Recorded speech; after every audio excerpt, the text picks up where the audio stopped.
নমস্কার, কেমন আছেন সবাই? আমার চ্যানেলে আপনাদের সবাইকে স্বাগত। এই যে সন্ধ্যাবেলা এখানে সবাই বসেছিলাম, তো পাঁপড় ভাজবা সবাই খাবো বলে ঠিক করেছিল, তো পাঁপড় ভাজতে বলা হয়েছিল বৌদিকে। তো বৌদি পাঁপড়টা এতটাই বেশি ভেজেছিল সবাই খাবে বলে, তা আমি বললাম যে আমার পাঁপড় ভাজা খেতে ইচ্ছা করছে না, আর রাত্রিরে আলুর দম হবে বলে আলু সেদ্ধ করা হয়েছিল। তা আমি একটা আলু সেদ্ধ নিয়ে এসে পাঁপড় ভাজাতে ওই চাট পাঁপড় ভাজাটা করব বলে নিয়ে বসলাম। তো এবার সবাই পাঁপড় রেখে দিয়ে বললো আমাদেরগুলোও করে দাও একসাথে, আমরাও পাঁপড় ভাজা খাবো না, আমরাও চাট পাঁপড় ভাজা খাবো। সেই মতো এখানে শ্রীরাম পাঁপড় ভাজা সেটাকে নিয়ে নিয়েছি।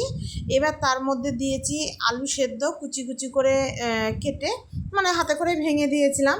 আর তার মধ্যে দিয়েছি শসা কুচি, পেঁয়াজ কুচি, লঙ্কা কুচি, ধনেপাতা কুচি, সব রকমই দিয়েছি। আর দিয়েছি চিলি ফ্লেক্স কিছুটা পরিমাণে, কাঁচা লঙ্কাও দিয়েছি। আর দিয়েছিলাম চাট মশলা। আর চাট মশলাটা ছিল না, তো বললাম থাক চাট মশলা দিব না। দাদার মেয়ে আবার বললো ঝুরি ভাজাও দিতে হবে, ঝুরি ভাজাটাও ছিল না। তো ওরা আবার দোকান থেকে গিয়ে ওগুলো সব নিয়ে এলো, নিয়ে আসার পর করা হলো। তো করতে বসে মনাই বললো আমারটাই চিলি ফ্লেক্স দিবা না, ওটা খুব ঝাল হয়। মেয়ে বললো আমারটাই দেবা না।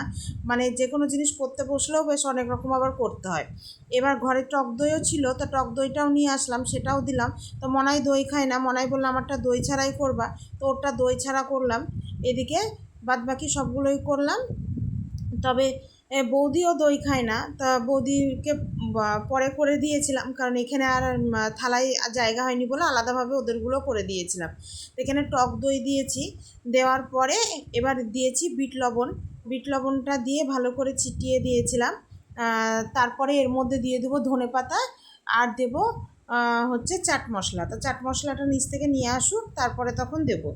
তা এই যে এইভাবে করেছিলাম। তবে পাঁপড়ে করা তো একটু তাড়াতাড়ি করতে হবে আর তাড়াতাড়ি খেতে হবে, না হলে পাঁপড়টা খুব তাড়াতাড়ি নরম হয়ে যায়। আর এখানে দিয়েছিলাম বেশ কিছুটা পরিমাণ সস। আর দেখতে দেখুন কি দুর্দান্ত লাগছে, তাই না দেখতে?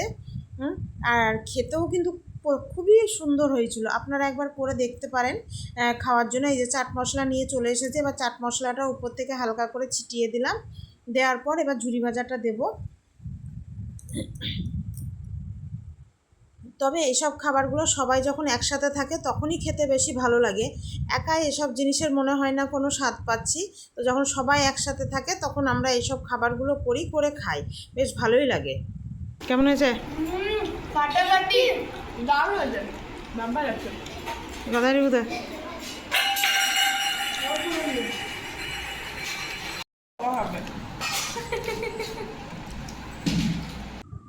চলুন তাহলে ভিডিওটি আজ এখানেই শেষ করলাম। ভিডিওটি কেমন লাগলো জানাবেন, ভালো লাগলে একটা লাইক করে দেবেন আর চ্যানেলটি সাবস্ক্রাইব করে দিন।